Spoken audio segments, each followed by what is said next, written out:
Okay, Klappe, Staffel 3, Folge 1. Ah, celui qu'on se sert. Wir sind, obwohl es nicht so geplant war, jetzt zurück am Mont Ventoux. Die unmittelbare Vorbereitung lief nicht perfekt und ich habe im Rennen meine Periode bekommen. Wenn man nochmal zu einem Rennen zurückkommt, gerade was man gewonnen hat, dann ist natürlich der Druck riesig. Auch weil ich eben so in diesen Schmerzen ausgebremst war. Ab dem Moment habe ich gewusst, egal wie weh es tut, jetzt muss ich wirklich alles geben. Go, go, let's go. Yeah, ça va, ça va. 100 miles, 100k this year. Oh, you're the queen of the Ventoux now. C'est jusqu'à la gare. Si. Also wir sind, obwohl es nicht so geplant war, hier zurück am Mont Ventoux. Eigentlich habe ich geplant, am 21. März auf Teneriffa mit der UTMB World Series in meine Saison zu starten. Wir waren auch schon vor Ort, aber das Rennen wurde leider wegen des Wetters gecancelt. In Tenerife, the storm Therese is bringing the worst storm in 40 years. Da man sich aber immer für die UTMB Finals im nächsten Jahr, im Jahr davor qualifizieren muss, habe ich dann geschaut, was ich als Alternative als recht frühes UTMB World Series Rennen in der Saison noch einbauen kann. Und das hat ja zur Folge gehabt, dass mein ganzer Saisonplan sich verschoben hat und deswegen sind wir wieder hier beim Mont Ventoux. Ja, ich bin ungefähr eine Woche vor dem Rennen hier runtergefahren mit dem Auto. Das ist schon auch eine weite Strecke. Und dann ging es nochmal für mich zum Shooting von Marseille aus nach Malaga. Hallo aus Spanien. Die Kampagne für den UTMB wird fotografiert und geshootet. Es werden 3,5 recht anstrengende Tage. Auch jeden Tag in einer anderen Unterkunft. Nicht ganz so ideal zum Tapern. Aber das gehört dazu. Das Shooting war ganz schön intensiv und ich habe da dann auch wieder ein bisschen Probleme an der gleichen Stelle gehabt, die ich eben auf Gran Canaria auch hatte. So, ich bin noch auf Gran Canaria. Der Transgran Canaria ist fast vorbei. Und ich hatte die Woche ein bisschen Probleme mit meinem Schienbein und meiner Wade und war schon richtig besorgt. Das hat mich ein bisschen verunsichert und ich habe allgemein gemerkt, dass es mich so sehr erschöpft hat, dass ich dann entschieden habe, okay, ich gehe lieber von den 125, die ich ursprünglich laufen wollte, runter auf die 86 Kilometer, weil da die Chancen größer sind, dass ich mich erhole. Auch weil der Start erst Samstagmorgen um 6.30 Uhr ist und nicht um Mitternacht und ich erst ganz kurz vor dem Rennen angekommen bin. Wie viel wiegt das? Viel zu viel. Man sagt ja eigentlich immer, selbst wenn man kurz vor einem Rennen ankommt, selbst wenn man die Nacht davor nicht schläft, ist nicht so schlimm. Wichtig ist nur, wie man die 2 Nächte vor dem Rennen schläft. Da kann ich sagen, da habe ich quasi gar nicht geschlafen, weil wir in einem Restaurant gegessen haben, wo, glaube ich, das Essen nicht ganz so gut war oder zumindest wir ein bisschen Salmonellen mitgenommen haben. Also ich würde sagen, diese unmittelbare Vorbereitung, die Tage vor dem Rennen, war absolut suboptimal. Da darf jetzt kein Physio so genau hinschauen, wie ich das völlig unprofessionell mache. Ich war echt extrem nervös.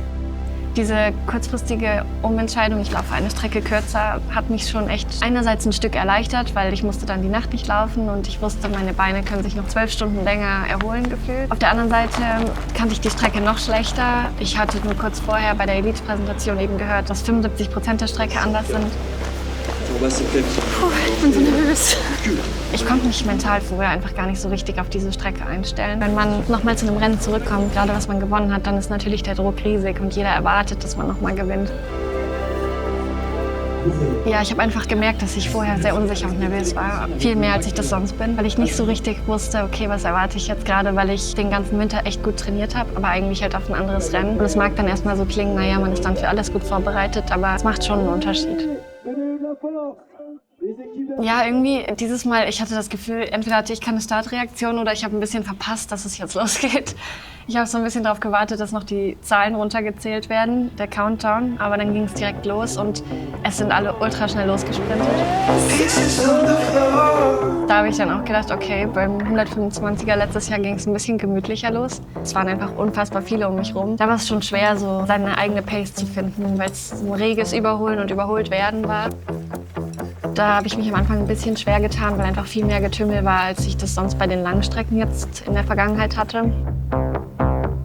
Nein, eigentlich direkt nach dem Start ist erstmal die Französin vorgegangen. Und da habe ich gedacht, jeder muss jetzt erstmal seine Pace finden. Dann sind so die ersten Kilometer gekommen. Da bin ich schon vorgegangen und habe eigentlich von da an dann das Rennen angeführt. Aber bei den Serpentinen die anderen beiden Mädels immer noch so über die Schulter gesehen. Ich habe dann aber eigentlich eine gute Pace gefunden und gedacht, es ist okay, wenn ich erstmal noch nicht alles gebe und das Rennen ist noch so lang. Also ich habe eher versucht, mich ein bisschen zu bremsen, weil ich ein sehr gutes Gefühl hatte.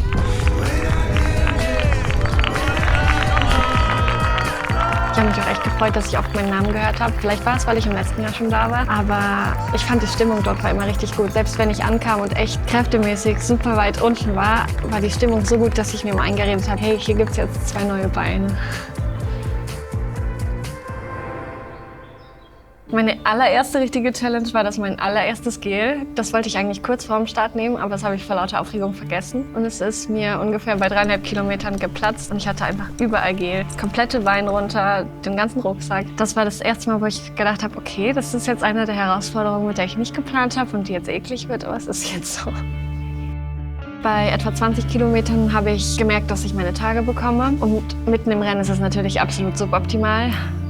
Periode und Zyklus sind so oft so ein Tabuthema oder auch ein Thema, womit sich die wenigsten Männer vor allem im Rennen oder vor einem Rennen beschäftigen müssen. Und deswegen glaube ich gar nicht wissen, wie einschneidend das dann doch für die Leistung einer Frau am Wettkampftag selber sein kann. Also ich habe schon damit gerechnet, dass sie während des Rennens kommen könnten, aber trotzdem ist es dann, wenn man das im Rennen feststellt, immer noch mal schlechter. Einfach, weil man natürlich mit Unterleibskrämpfen zu tun hat, weil man natürlich sich in dem Moment nicht wohlfühlt und es einfach noch mal eine andere Challenge ist. Natürlich ging es mir körperlich wirklich schlecht, aber ich meine, das gehört für uns Frauen dazu. Und das war, glaube ich, dann in dem Moment der richtige Umgang. Das Akzeptieren und sich positive Gedanken machen, das hilft einfach viel mehr, als wenn ich mich dann da so reinsteige und denke, es ist so unfair, wieso muss das heute sein? Dass so ein regelmäßiger Zyklus zu meinem Alltag gehört, das muss man auch sagen, das ist unheimlich wichtig für die Knochen- und Körpergesundheit. Also ich habe vor ein paar Jahren mal verschiedene Tests gemacht in verschiedenen Wochen des Zyklus und da gesehen, dass ich während meiner Periode sehr, sehr leistungsfähig bin. Und das habe ich mir halt versucht, die ganze Zeit einzureden, einfach mental mich ein bisschen stark zu machen, dass das für mich jetzt nur gut ist, dass ich das ein bisschen wie meine Superpower sehen soll. Aber natürlich, ich glaube, das kennt jede Frau, vor allem am ersten Tag fühlt man sich nicht gut, man hat Unterleibsschmerzen. Bei mir schlägt sich das auch immer leider sehr in Magen-Darm-Problemen nieder. Und ab da hat es dann auch angefangen, dass ich meine Gels nicht mehr richtig drin behalten konnte. Und ich glaube, ab da bis ins Ziel habe ich irgendwie 8 oder 9 Toilettenstopps machen müssen. Also ich war, glaube ich, auf jedem Dixie-Klo, was es gab auf der Strecke. Es ist absolut suboptimal und ich denke halt, selbst wenn man super schnell ist und immer nur so 30 Sekunden bis 1 Minute braucht, wenn man das hochrechnet, kommt man halt am Ende fast auf 20 Minuten Toilettenstoppszeit. Und deswegen wusste ich halt währenddessen immer, ich muss in jeder Sekunde, in der ich laufen kann, so schnell laufen, wie es geht, damit ich halt diese Zeit irgendwie wieder reinkriege. Ich habe dann mich ein bisschen aus dem Konzept bringen lassen und deswegen auch verpasst, meine Verpflegung aufzufüllen, meine Trinkflaschen. Ich bin in die Verpflegungsstation reingelaufen, habe da aber festgestellt, oh je, ich habe meine Tage bekommen und bin wieder rausgelaufen, ohne die Flaschen aufzufüllen. Und dann habe ich noch beim Rauslaufen auf dem Schild gesehen, dass es noch 16 Kilometer oder so bis zur nächsten Verpflegungsstation sind und da schon gedacht, oh je, es wird ganz schön heiß, hoffentlich fällt mir das nicht auf die Füße. Wie geht's dir sonst?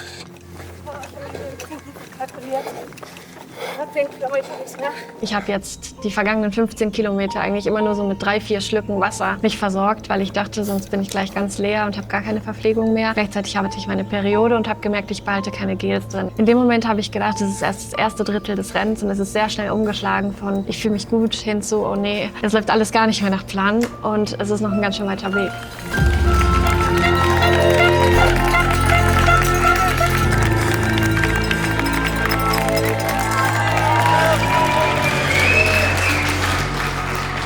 Ja, ich glaube, das, was mich gestern in dem Rennen so stark gemacht hat, war wirklich das Mentalcoaching, das Mentaltraining, was ich seit November gemacht habe. Ich habe mich einfach körperlich nicht gut genug erholt gefühlt vor diesem Rennen und dadurch war es einfach vom Kopf her viel, viel mehr Arbeit. Aber ich finde, es ist mir richtig gut gelungen. Ich habe nicht eine Sekunde ans Aufgeben gedacht, nicht eine Sekunde mich irgendwie da reingesteigert, dass ich mich nicht gut fühle, sondern ich habe echt das ganze Rennen über ein super positives Mindset gehabt. Und darauf bin ich schon auch stolz, weil ich glaube, das ist eine der Stellschrauben, an denen ich am meisten drehen kann.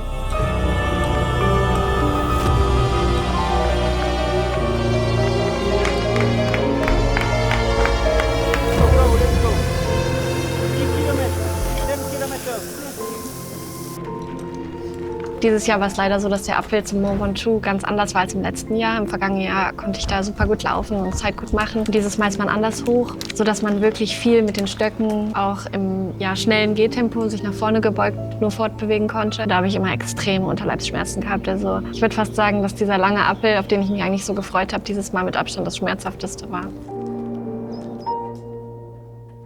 Ich habe gemerkt, die zweite Frau kommt näher und ich habe halt gemerkt, dass ich gerade in dem Augenblick gar nicht mehr Zeit gut machen kann, weil ich eben so von diesen Schmerzen ausgebremst war, dass ich irgendwie das Gefühl habe, egal wie schnell ich mich fortbewege, ich mache keine Zeit gut. Und das kann schon auch sehr frustrierend sein. Hey, super. Gehen Sie mir, okay? Hier, noch lang. Und dann habe ich bei der nächsten assistierten Verpflegungsstation gehört, dass mein Vorsprung echt sich reduziert hat und dann aber gemerkt, oh je, ich muss schon wieder auf Toilette. Bin dann in die Toilette reingelaufen, in das Toilettenhäuschen direkt hinter der VP, rausgelaufen und habe schon da anhand der Rufe der Leute gehört, dass sie gerade vorne ins Pflegungszelt reinläuft. Da habe ich schon gedacht, jetzt muss ich nicht ein Turbo zünden. Ab dem Moment habe ich gewusst, ja, jetzt muss ich wirklich alles geben. Egal wie weh es tut, jetzt muss man richtig durchbeißen. Ich habe das Gefühl, da bin ich irgendwie 60% mit dem Kopf gelaufen und nur 40% mit den Beinen.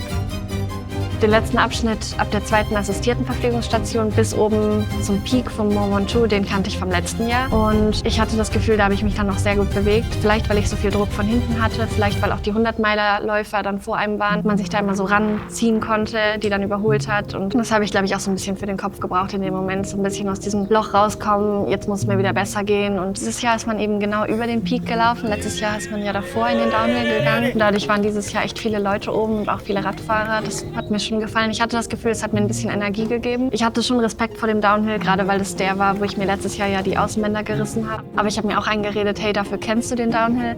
Gleichzeitig war da viel mehr Schnee. Ich bin auch einmal, glaube ich, ziemlich über den Schnee runtergerutscht. Aber ich habe gedacht, jetzt bin ich eh schneller, als wenn ich irgendwie hinfalle. Ja, dann habe ich einfach versucht, so schnell wie möglich in diesen Downhill zu kommen und so kontrolliert wie möglich den runterzulaufen. Ich war so richtig im Modus. Ich habe alles ausgeblendet. Ich bin einfach nur ultra konzentriert gelaufen und es ist mir sogar gelungen, dass ich kein einziges Mal in diesem Downhill gestolpert bin. Nichts. Ich habe mich echt gut gefühlt und er ist wirklich lang.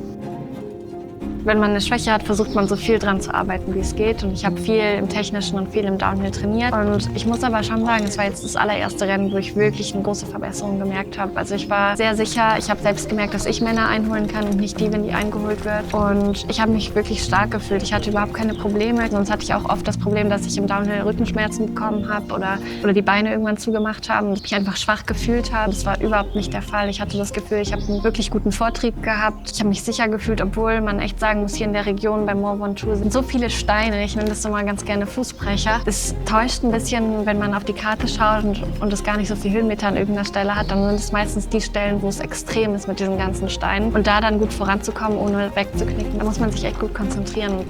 Ich glaube, von außen, wenn man den Live-Tracker verfolgt und so, dann kommt einem das immer so vor wie, ja, jetzt ist es eine sichere Sache. Aber ich habe wirklich erst die letzten 500 Meter vom Ziel gedacht, okay, das kann ich mir jetzt nicht mehr nehmen lassen, das gewinne ich jetzt, das hole ich nach Hause. Und da war ich auch echt kurz emotional, weil ich habe halt mich zurückversetzt gefühlt auf die letzten 500 Meter vom letzten Jahr. Und ich meine, letztes Jahr der Zieleinlauf war eines meiner schönsten Momente der Saison. Und dann in dem Moment, wo ich gemerkt habe, hey, das gelingt mir diesmal wieder, war ich einfach super glücklich.